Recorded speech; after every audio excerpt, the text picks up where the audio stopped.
बांकीपुर से चुनाव लड़ने के ऐलान के बाद प्रशांत किशोर ने बड़ा बयान दिया है। देखिए, बांकीपुर की हॉट सीट जो कि बीजेपी के गढ़ रही, वहां पर चुनौती काफी ज्यादा है और ऐसे में प्रशांत किशोर बीजेपी का किला ढहाने के लिए तैयार है। नमस्कार, आप देख रहे हैं देशवा न्यूज, मैं हूं आपके साथ वैष्णवी। देखिए, बांकीपुर की हॉट सीट पर उपचुनाव होने वाला है। बीजेपी की महत्वपूर्ण सीट रही है वह, जहां पर बीजेपी काफी स्ट्रांग, बीजेपी के राष्ट्रीय अध्यक्ष नितिन नवीन की वो सीट अब खाली हो चुकी है। वो राज्यसभा जा चुके हैं और ऐसे में इस्तीफे के बाद उस सीट पर उपचुनाव होने वाले हैं। उसको लेकर के अभी से चर्चा तेज है।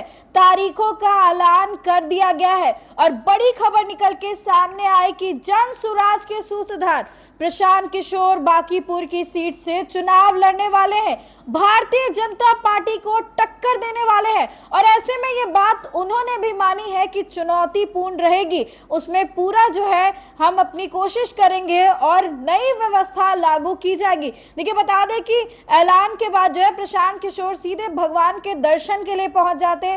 पटना के महावीर मंदिर में उन्होंने पूजा अर्चना की, भगवान का आशीर्वाद लिया और इस दौरान बड़ा बयान देते हुए नजर आए। किस तरीके से भारतीय जनता पार्टी को धूल चटाएंगे प्रशांत किशोर, कैसे देखते हैं चुनाव को, आप खुद सुने। भाई, ये जो चुनाव है वो बांकीपुर के किसी विधायक का चुनाव नहीं है, सरकार बनाने और हटाने का चुनाव नहीं है। बिहार में एक नई राजनीतिक व्यवस्था बनाने का चुनाव है, बिहार में एक नई राजनीति की शुरुआत करने का चुनाव है।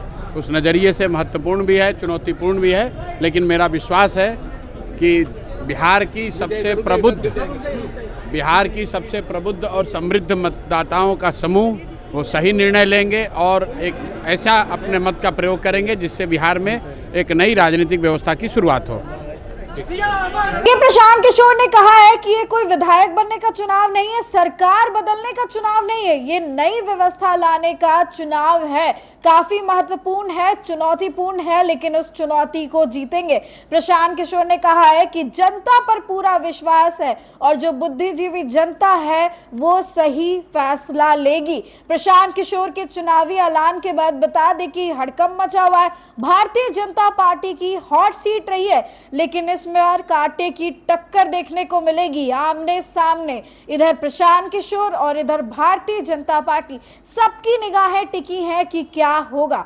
तारीखों का ऐलान कर दिया गया है और बता दें कि अब इसको लेकर के तैयारी शुरू हो चुकी है। नॉमिनेशंस कल से शुरू होने वाले हैं और 30 जुलाई को जो है वो वोटिंग होगी। फिलहाल इस खबर में बस इतना ही। देखते रहे देशवा न्यूज।